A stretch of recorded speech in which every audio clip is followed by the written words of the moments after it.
credo sia arrivato il momento di fare una cosa che rimando da troppo tempo. C'è una review relativa a quello che interessa a me, diciamo, del Sony 2450 f2.8. Eccolo qua.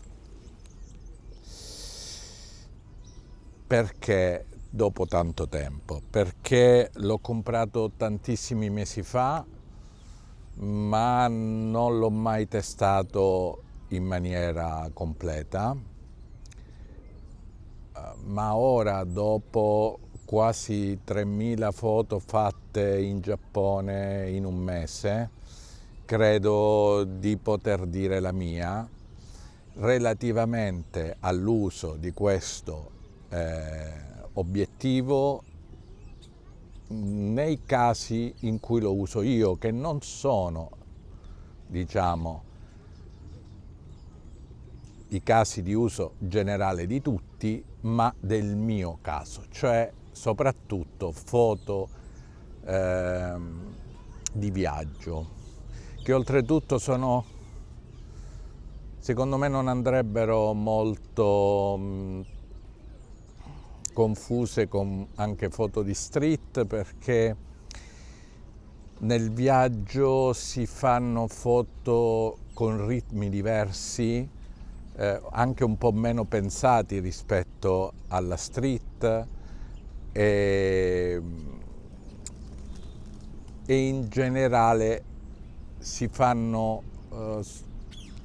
molte foto di palazzi, paesaggi, anche posti dove ci sono persone, ma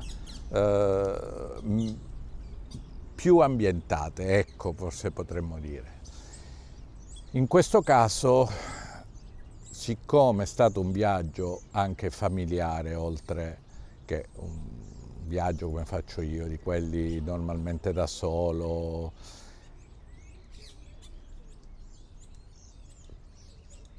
questo obiettivo l'ho potuto anche testare in una forma, diciamo, anche più simile alla foto da ritratto, perché la foto da ritratto di viaggio è diversa da quella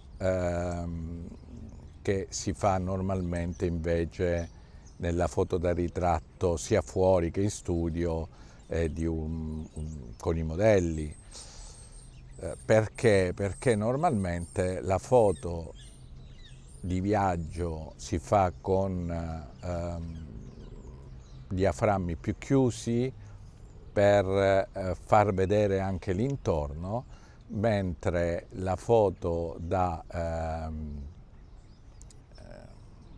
diciamo di ritratto, almeno quella in esteriore, spesso si fa a tutta apertura, cercando di sfocare lo sfondo per mettere in evidenza più il modello o la modella al posto del posto dove state facendo le foto. Quindi, ricapitolando,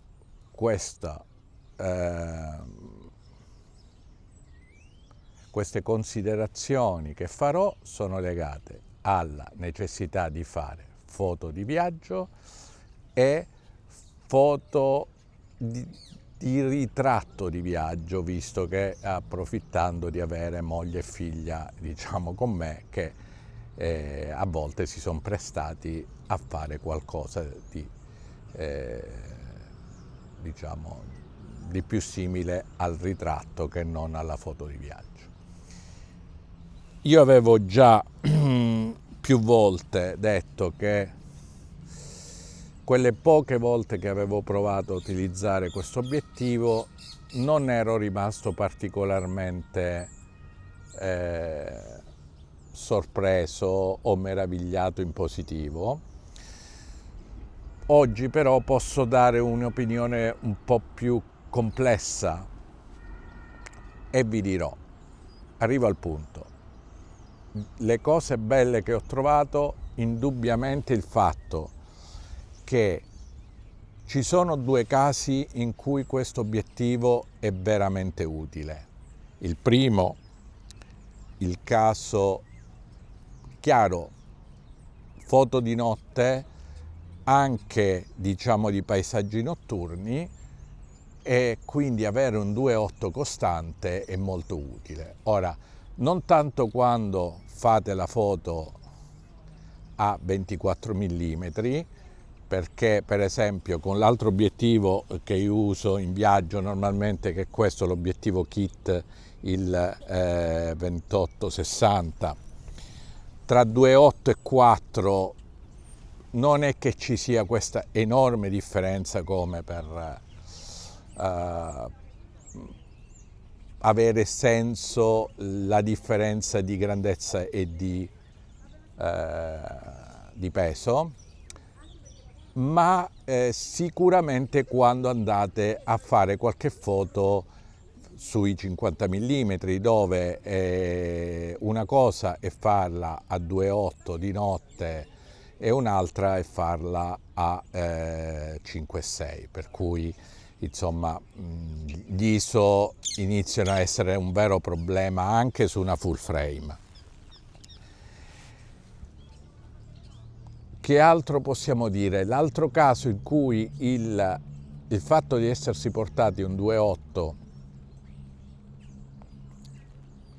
è valsa la pena è per quelle foto di cui vi dicevo, di un po' simil ritratto fatte a mia moglie, a mia figlia. Perché? Perché effettivamente lo stacco dei piani a 2.8 è estremamente piacevole, e questo mi dice che non è solo una questione ottica, ma quanto come gestisce tutta l'ottica lo stacco dei piani, ed effettivamente è estremamente dolce, molto molto piacevole.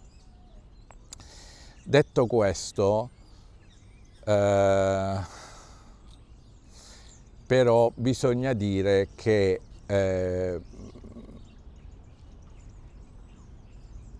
ci sono anche delle cose che invece non mi sono piaciute.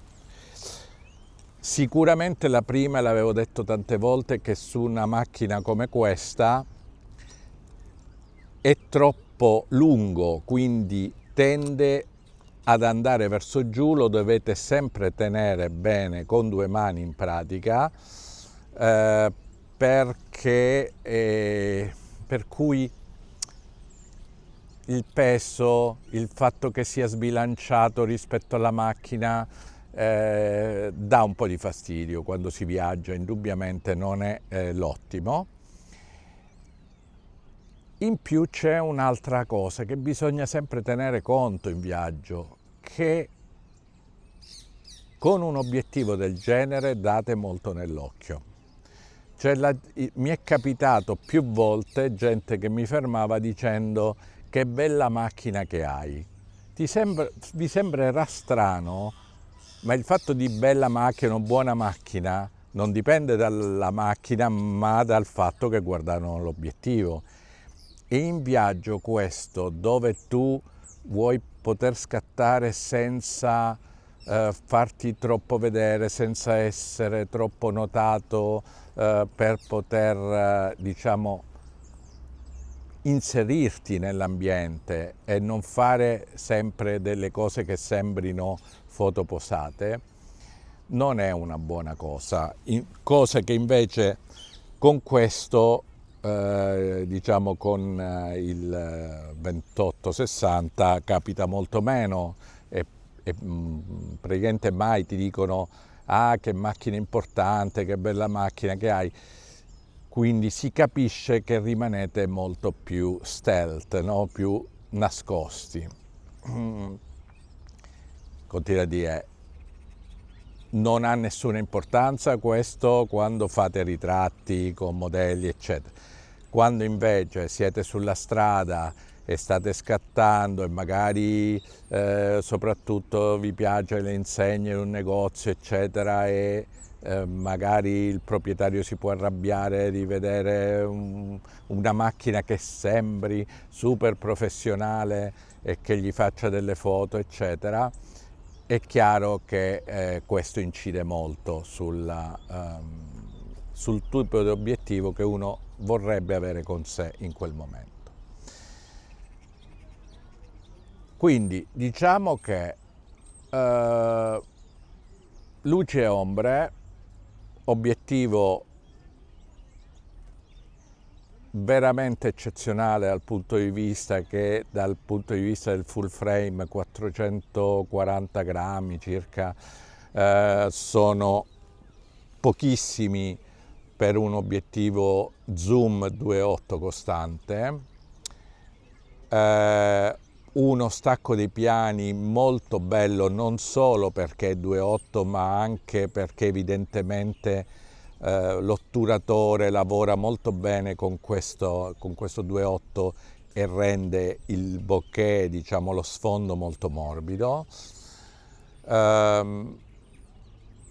Ottimo quando in viaggio dovete fare foto a paesaggi notturni e non volete portarvi i mega cavalletti, eccetera, perché è proprio il concetto di essere leggeri.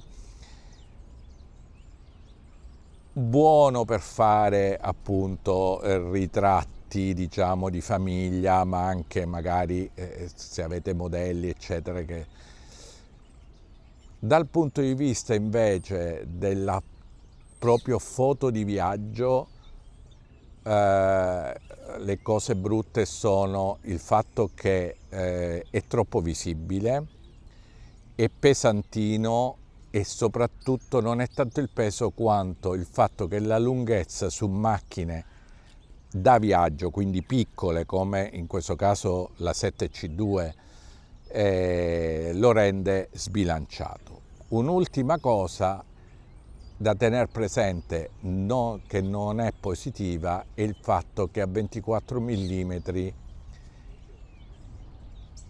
distorce enormemente, soprattutto se fate una foto all'interno, in interno, quindi ci sono delle persone, gli angoli vengono distorti moltissimo.